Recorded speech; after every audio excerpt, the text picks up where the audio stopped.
ભરૂચ જિલ્લામાં સગીરાઓ અને યુવતીઓની સુરક્ષા સામે સવાલો ઊભા કરતી એક શરમજનક ઘટના સામે આવી છે. ભરૂચની કોલેજમાંથી અભ્યાસ પૂરો કરીને રિક્ષા મારફતે અંકલેશ્વર પોતાના ઘરે પરત ફરી રહેલ કોલેજિયન વિદ્યાર્થીની સાથે ચાલુ રિક્ષામાં ગંભીર પ્રકારના શારીરિક અડપલા કરવામાં આવ્યા હોવાના આક્ષેપ સામે આવ્યા છે. આ મામલે અંકલેશ્વર તાલુકા પોલીસ મથકે 75 વર્ષીય લંપટ યુદ્ધ વિરુદ્ધ પોક્સો અને છેડતીનો ગુનો દાખલ કરી આગળની કાયદેસરની કાર્યવાહી હાથ ધરવામાં આવી છે.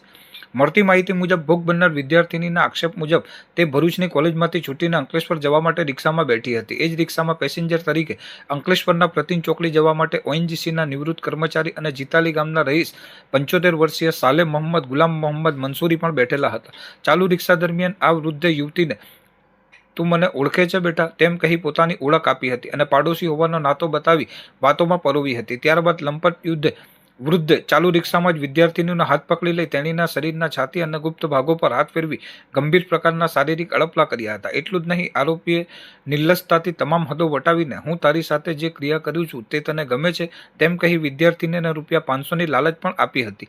આ અચાનક બનેલી ઘટનાથી ગભરાઈ ગયેલ વિદ્યાર્થીનીએ પૈસા લેવાની ના પાડી દીધી હતી અને ઘરે પહોંચીને ધ્રુસકે ધ્રુસકે રડવા લાગી હતી. તેની બહેને રડવાનું કારણ પૂછતા ભોગ બનનારે પોતાની સાથે રિક્ષામાં સાલે મોહમ્મદ મંસૂરીએ કરેલ તમામ કાળી કરતૂતોની આપવીતી પરિવારજનોને જણાવી હતી. આ બનાવ અંગે ભોગ બનનારના પિતાએ તુરત જ અંકલેશ્વર તાલુકા પોલીસ મથકનો સંપર્ક કરી આરોપી સામે લેખિત ફરિયાદ નોંધાવી હતી. પિતાની ફરિયાદના આધારે પોલીસે લંપટ વૃદ્ધ સાલે મોહમ્મદ ગુલામ મોહમ્મદ મંસૂરી સામે છેડતી તેમજ પોક્સો એક્ટ હેઠળ ગુનો નોંધી આરોપીને ઝડપી પાડવાના ચક્રો ગતિમાન કર્યા છે.